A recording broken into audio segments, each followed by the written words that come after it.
Bonjour, une petite vidéo pour des élèves de première spé maths portant sur la notion de probabilité conditionnelle. Ici, on a un exercice avec un petit décor, donc il faut lire l'énoncé.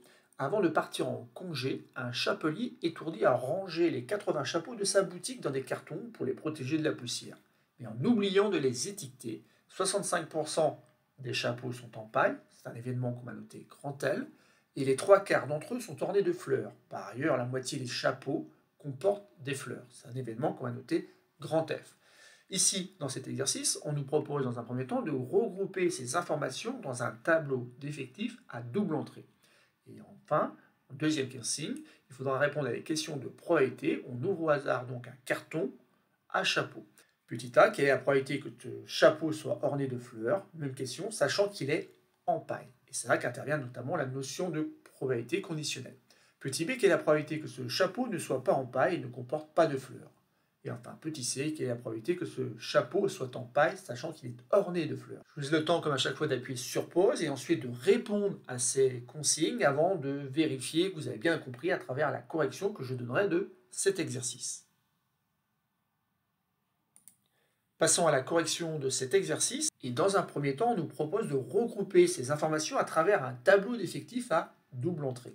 Et vous avez peut-être déjà fait des exercices sous cette forme-là, où le tableau était parfois donné. Ici, il faut le construire. Ce tableau donc ressemble à celui-là. Un tableau où, en lisant l'énoncé, je vais pouvoir mettre ici grand L. Pourquoi? Parce qu'il y a des chapeaux qui sont en paille, et bien sûr des chapeaux qui ne sont pas en paille. Et là, donc, j'ai utilisé la notation L bar. Autrement dit, c'est l'événement contraire. Et de la même façon, ici, on sait qu'il y a des chapeaux qui comportent des fleurs. C'est un événement qui, d'après l'énoncé, doit être noté F. Et forcément, il y a des chapeaux qui ne comportent pas de fleurs. Et donc, c'est l'événement contraire que je vais noter F bar. C'est un tableau d'effectifs. Donc ici, il faut rentrer des nombres de chapeaux.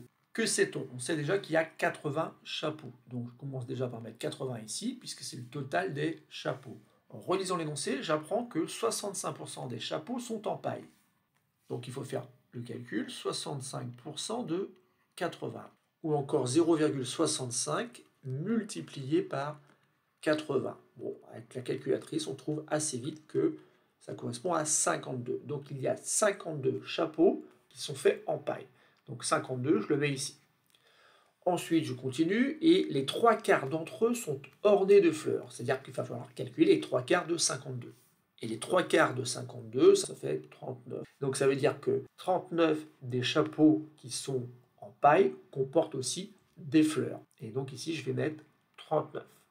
Par ailleurs, la moitié des chapeaux comportent des fleurs. Donc ça veut dire que la moitié des 80 chapeaux, qui fait donc 40, comportent des fleurs. Donc j'ai 40 chapeaux ici. Il ne reste plus qu'à compléter le tableau. Ici, forcément, 39 plus combien donne 40? Il manque un chapeau. 40 plus combien font 80? Il manque encore 40 ici. 39 plus combien? 13. 13 pour aller à 40, il manque 27. 1 plus 27, 28, et je vérifie, 52 plus 28, ça fait 80. Autrement dit, à l'aide de ce tableau, on obtient des informations qui n'étaient pas forcément écrites dans l'énoncé, des informations qui vont nous permettre de répondre aux autres consignes. Et donc maintenant des questions de probabilité, donc on ouvre au hasard un carton à chapeau. Quelle est la probabilité que ce chapeau soit orné de fleurs? Il s'agit ici donc de calculer une probabilité qu'on peut écrire comme étant P de grand F. F étant bien sûr l'événement, le chapeau comporte des fleurs. Alors P de grand F, j'ai envie de dire que c'est déjà donné dans l'énoncé, puisqu'on me dit que la moitié des chapeaux comportent des fleurs. Néanmoins, si vous avez fait 40 chapeaux à fleurs sur les 80 chapeaux, vous obtenez donc un demi. Même question par contre maintenant, sachant qu'il est en paille. Et là donc, il s'agit de calculer donc une probabilité conditionnelle. Donc c'est la probabilité de l'événement F, sachant L, j'en profite donc pour utiliser les notations. Alors là, je sais déjà que c'est un chapeau qui est en paille. Donc ça veut dire que je prends parmi les 52 chapeaux en paille. Et parmi les 52 chapeaux en paille, il y en a 39 qui comportent des fleurs. 39 sur 52, je vous donne en 1000, ça vaut 3/4, car encore une fois, c'est quelque chose qui apparaissait clairement dans l'énoncé. Les 3/4 des chapeaux en paille sont ornés de fleurs. On va pouvoir passer à la question petit b. Quelle est la probabilité que ce chapeau ne soit pas en paille et ne comporte pas de fleurs? Donc ici, c'est une probabilité. La probabilité donc d'un événement qui pourrait s'écrire n'est pas en paille. Donc le chapeau n'est pas en paille. Donc c'est l'événement L bar. Et il faut que l'issue réalise aussi l'événement F bar, puisque en fait le chapeau ne doit pas comporter de fleurs. Et donc là, il y a une lecture de tableau.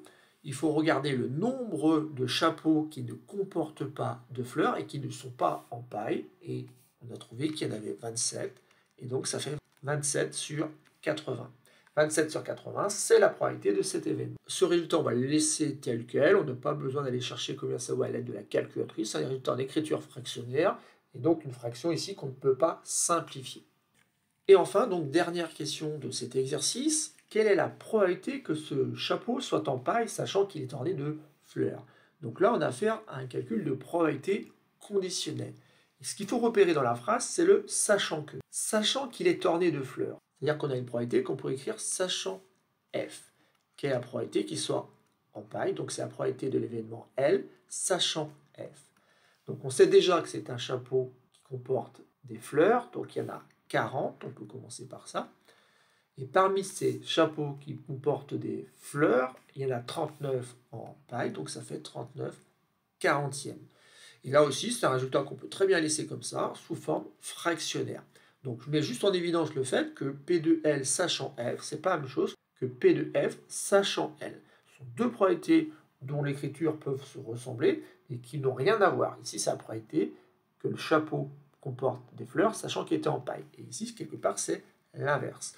Voilà, c'est tout pour ce petit exercice sur les probabilités conditionnelles. Ici, bien sûr, c'est très simple. Le plus difficile, quelque part, c'est peut-être de remplir le tableau, puisqu'après, c'est juste une lecture de tableau qui nous donne les résultats des calculs de probabilité.